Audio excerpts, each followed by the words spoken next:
सुप्रभात बच्चों। इसके पहले हम पाठ 3 क्या निराश हुआ जाए इस पाठ की प्रस्तावना, लेखक का परिचय और पाठ का सारांश हम पढ़ चुके हैं। और इस पाठ के जो लेखक हैं हजारी प्रसाद द्विवेदी। हजारी प्रसाद द्विवेदी ने जो इनका जो निबंध है वह निबंध बहुत प्रसिद्ध निबंध है। इस निबंध में लेखक यह कहना चाहते हैं कि मनुष्य को अपने जीवन में कभी भी जो अनाचार, दुराचार, जो बाहरी स्तर पर हमारे ऊपर उसका प्रभाव पड़ रहा है, जो उसे हम देख रहे हैं, वास्तव में उस सभी से हमें निराश नहीं होना चाहिए, क्योंकि आज भी मनुष्य के अंदर क्या है, आस्था और विश्वास अभी भी कायम है। और जीवन में कितनी ही घटनाएं क्यों न घटित हो, उन घटनाओं से हमें कभी भी निराश नहीं होना चाहिए। तो आइए बच्चों हम पाठ पढ़ते हैं। पेज नंबर 7 बराबर पहला पैराग्राफ देखते हैं। लेखक कह रहे हैं कि मेरा मन कभी कभी बैठ जाता है। मुहावरा है मन बैठ जाना, उदास होना। लेखक का मन क्यों बैठ जाता है कि जब लेखक समाचार पत्र में ठगी, डकैती, चोरी, तस्करी और भ्रष्टाचार के समाचार भरे रहते हैं। बच्चों आप लोगों के यहाँ भी समाचार पत्र, न्यूज़पेपर जिसे कहते हैं वह आता होगा। किसी के यहाँ टाइम्स ऑफ इंडिया या गुजरात समाचार या संदेश या राजस्थान पत्रिका या दैनिक जागरण इत्यादि, ये सब पत्रिकाओं के समाचार पत्र के नाम है। तो उसमें क्या लेखक कह रहे हैं कि ठगी यानी चालबाज बराबर, डकैती यानी डाका डालना, लूटपाट करना, चोरी बराबर, चोरी सभी को पता है। तस्करी का अर्थ होगा कि चोर जो चोरी करके बराबर सीमा पार जो माल ले जाने की क्रिया करता उसे कहते हैं तस्करी। भ्रष्टाचार यानी अनैतिक आचरण बराबर।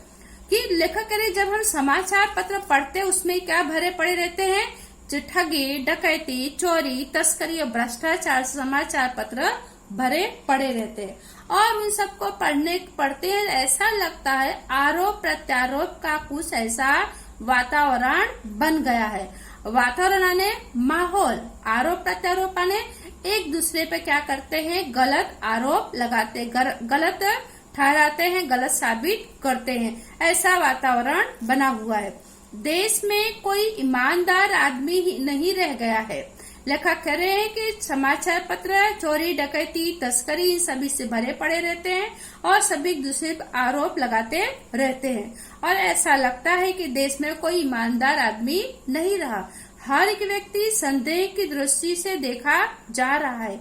जो जितने ऊंचे पद पर है उनमें उतनी ही अधिक दोष दिखाए जाते हैं। दोष आने बुराई, संदेह आने शक, दृष्टि आने नजर।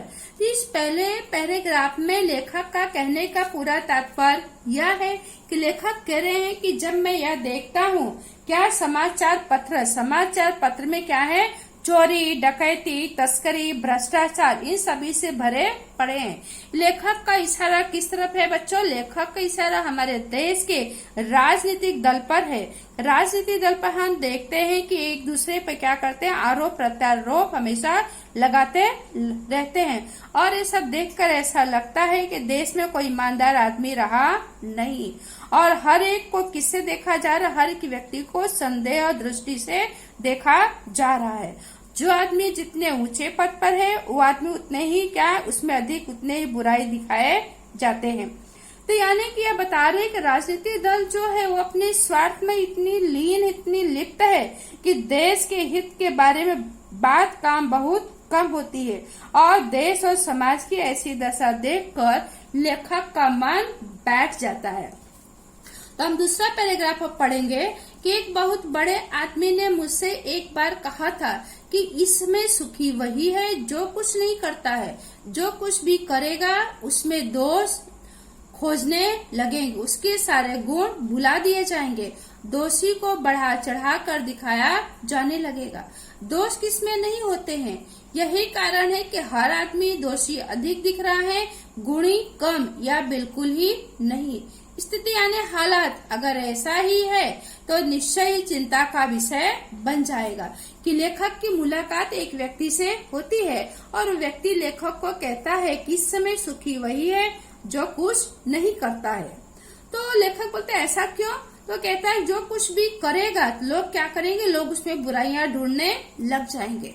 और जो व्यक्ति काम करता है, कहते हैं कि जो काम करता है उसी से गलतियां होती है। और जो आदमी बैठा रहेगा, बैठे बैठे आदमी कुछ काम करेगा नहीं तो उसमें गलतियां भी नहीं होंगी। कह रहे हैं कि जो आदमी काम करता है तो उसमें गलतियां निकालते हैं और उसके सारे गुण को क्या करते हैं, उसके सारे गुण को भुला देते हैं और उसके गुणों को बढ़ा चढ़ा के क्या करते हैं, वो लोगों के सामने पेश करते हैं। लेखक कह रहे थे दोष किसमें नहीं है, यानी बुराइयां किसमें नहीं है, बुराइयां हर एक आदमी में है। और लेखक कह रहे हैं कि इन सब हालात को देखते हुए ऐसा लगता है कि आदमी दोषी अधिक है और गुणी बहुत कम है। अगर ऐसा ही हालात रहा तो क्या हो जाएगा, एक चिंता का विषय बन जाएगा। तीसरे पैराग्राफ लेखक यह कह रहे हैं कि क्या यही भारतवर्ष है, क्या हमारा वही भारत, जो पुराना जो हमारा भारतवर्ष था, क्या वही भारतवर्ष है जिसका सपना तिलक और गांधी ने देखा था कि देश की आजादी में इन महान हस्तियों का क्या है, बहुत बड़ा योगदान है। उनके सपने थे कि रविन्द्रनाथ ठाकुर और मदन मोहन मालवीय का महान संस्कृति सभ्य भारतवर्ष किसी अतीत के गह्वर में डूब गया है, अतीत आने पीता हुआ गह्वर आने खड्डे में, कि जो महान हस्तियां ये सब जो हैं बराबर, इन लोगों का एक सपना था कि हमारे भारत की जो संस्कृति और जो सभ्यता है, उस संस्कृति और सभ्यता को हम क्या करें, हम आगे लेकर के चलो उसे विकसित करें और आने वाले लोगों को एक नई दिशा, एक नया मार्गदर्शन मिले। तो क्या वह डूब गया है? लेकिन ऐसा नहीं है, क्योंकि यहाँ पर आर्य और द्रविड़, हिंदू और मुसलमान, यूरोप और भारतीय आदर्शों की क्या है, मिलन भूमि है। यहाँ लेखक क्या कहने का मिलन भूमि है, आगे इसको पढ़ने फिर आगे करते हैं कि मिलन भूमि महामानव समुद्र क्या सूख गया है, मेरा मन कहता है ऐसा हो नहीं सकता। हमारे महान मनुष्यों की सपनों का भारत है और रहेगा। मनुष्यों ने बेटा, मनुष्यों ने ऋषि मुनियों बराबर। तो इस पूरे पैराग्राफ का लेखक का कहने का तात्पर्य है कि भारतवर्ष क्या है, एक प्राचीन और विशाल देश है बराबर। जिससे भारत देश को क्या कहा गया है, सोने की चिड़िया भी कहा गया है। सदियों से यहाँ अनेक जातियां आई और यहीं आकर क्या हुई, यहीं पर बस गई और उसके बाद यहीं होकर के रह गए। कौन कौन सी जातियां आई? आर्य, द्रविड़, हिंदू और मुसलमान, यूरोप और भारतीय। ये भारत की जो भूमि है, किसकी भूमि है? आदर्शों यानी संस्कारों की भूमि है। भारतीय सभ्यता में विदेश से आई सभ्यता का भी प्रभाव पड़ा है कि भारतीय सभ्यता संस्कृति में, और जो बाहर से भी लोग आए हैं उनका भी प्रभाव का हमारे संस्कृति और सभ्यता पर पड़ा है। लेकिन विदेशी लोग हमारे संस्कृति के साथ क्या हुए, घुल मिल गए और हमारे संस्कृति के, हमारे परंपराओं को उन्होंने अपना लिया है। भारतीय समाज में देशी विदेशी तरह तरह के लोग आए और यहीं आकर के ये भारत में समा गए, जिसकी वजह से कहा गया है कि भारतवर्ष को महामानव समुद्र भी कहा गया है। क्या कहा गया है? महामानव समुद्र बराबर। जिस तरह समुद्र की गहराई को हम माप नहीं पाते हैं, उसी तरह इस भारत की भूमि पर नदियां, पर्वत, पहाड़, गांव, शहर, जहां देखो वहां क्या है, मानव का ही वसवाट है, मानव बसे हुए हैं बराबर। तो महर्षियों का सपना है कि हमारा भारत क्या है, संस्कृति सभ्यता से भरा हुआ है और वैसा ही वो रहेगा। अब नेक्स्ट पैराग्राफ, यह सही है कि इन दिनों कुछ ऐसा माहौल बन गया है। माहौल यानी वातावरण, कि क्या बन गया है, ऐसा माहौल, ऐसा वातावरण बन गया है बराबर। ईमानदारी से मेहनत करके जीविका चलाने वाले बराबर, जीविका ने रोजगार, निरीह और भोले भाले श्रमजीवी पिस रहे हैं, निरीह यानी कमजोर, श्रमजीवी यानी मेहनत, जो मेहनत करके अपना रोजगार चला रहे हैं वो लोग क्या हो रहे हैं, वो लोग पिस रहे हैं। यानी इतना मेहनत करते हैं फिर भी उनके जीवन का निर्वाह सही ढंग से हो पाता नहीं है। और जो लोग झूठ तथा फरेब का रोजगार करने वाले फल फूल रहे हैं। लेखक कह रहे हैं कि जो लोग रोजगार कारोबार कर रहे हैं वो लोग झूठ और धोखे, बराबर धोखेधड़ी से क्या अपना रोजगार फैला रहे हैं, जिससे रोजगार कर रहे हैं, जिससे उनके रोजगार में क्या हो रहा है, उनकी तरक्की हो रही, फल फूल होने मुहावरा है, वो समृद्ध बन रहे, विकसित हो रहे हैं। इसलिए ईमानदारी को मूर्खता का पर्याय समझा जाने लगा है। कि बता रहे कि जो ईमानदार लोग उनको क्या मान लिया है, उनको मूर्ख मान लिया है। सच्चाई केवल भीरू और बेबस लोगों को हिस्से में पड़ी है।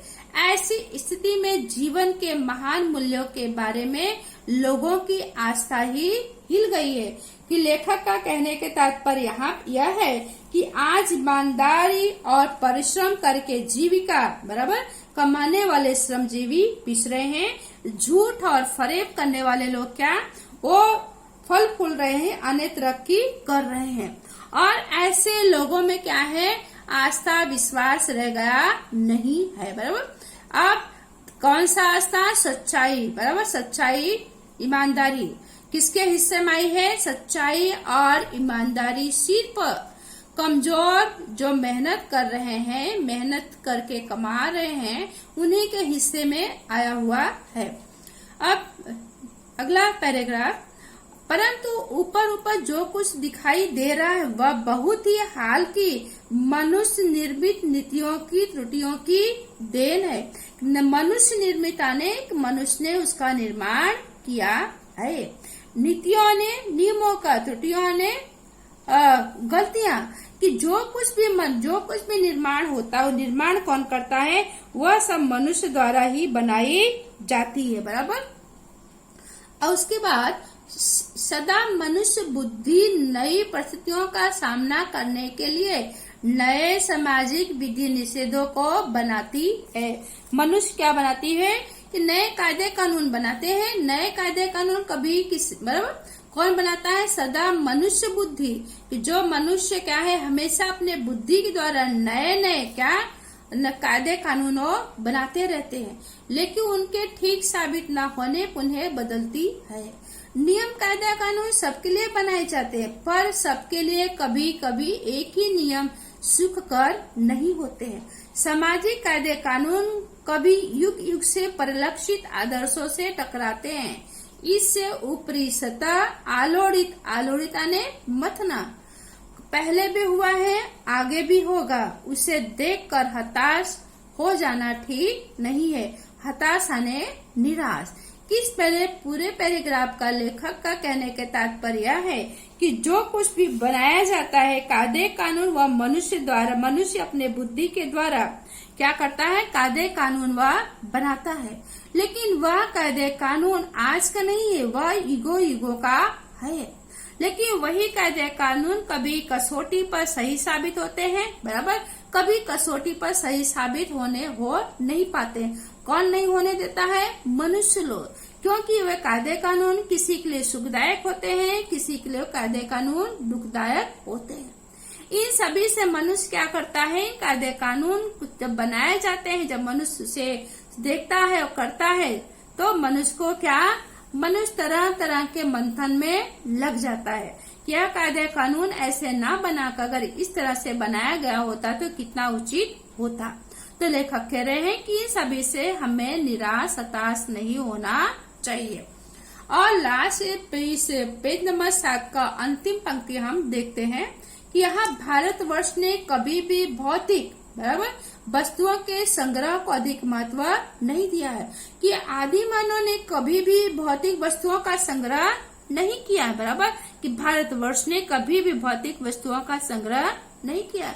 हमारे देश के ऋषि मुनियों का, संत महात्मा का देखो, आज के नहीं आदिकाल की बात कर रहे हैं, उन लोग कभी भी भौतिक वस्तुओं का संग्रह नहीं किया। उनकी दृष्टि से मनुष्य के भीतर जो महान आंतरिक तत्व स्थित भाव से बैठा हुआ है वही चरम और परम है। कि लेखक कह रहे हैं कि मनुष्य के अंदर क्या है, आंतरिक तत्व क्या है, आत्मा, बराबर, आत्मा और परमात्मा, वही क्या पवित्र भाव से अंदर बैठा हुआ है, वही अंत है और वही मनुष्य क्या है, प्रिय है और प्यारा है। कि मनुष्य के अंदर क्या, लोभ, मोह, काम, क्रोध आदि विकार मनुष्य में स्वाभाविक रूप से विद्यमान रहते हैं। कि ये मनुष्य के अंदर 4 गुण, विकार यानी खराब गुण, ये 4 जो खराब गुण है कौन से, लोभ, मोह, काम, क्रोध, स्वाभाविक यानी कुदरती रूप से, बराबर, विद्यमान यानी उपस्थित रहते हैं। कि चारों गुण हर एक व्यक्ति में कम और ज्यादा हमें देखने को मिलता है, पर उन्हें प्रधान शक्ति मान लेना, प्रधान यानी मुख्य, इन 4 गुणों को अधिक महत्व नहीं दिया गया है। इन 4 गुणों को संयम, बराबर, संयम के बंधन में बांध करके उन्हें रख दिया है। जिस तरह हम देखते हैं हमारे आदि समय के आदि ऋषि मुनि जो लोग हैं, इन 4 गुणों को क्या किया है, अपने संयम नियम के बंधन पर बांधकर रख दिया है। वो अपने मन और बुद्धि उसे क्या हावी होने दिया नहीं है। तो बच्चों, आज हम पेज नंबर 7 इतना ही करेंगे और आने वाले समय में आगे पाठ की चर्चा करेंगे और आपको इस 7 पेज के शब्दार्थ और मुहावरे लिख कर भेजूंगी। उसे आपको अपनी कॉपी में लिखना भी है और उसे याद भी करना है। धन्यवाद।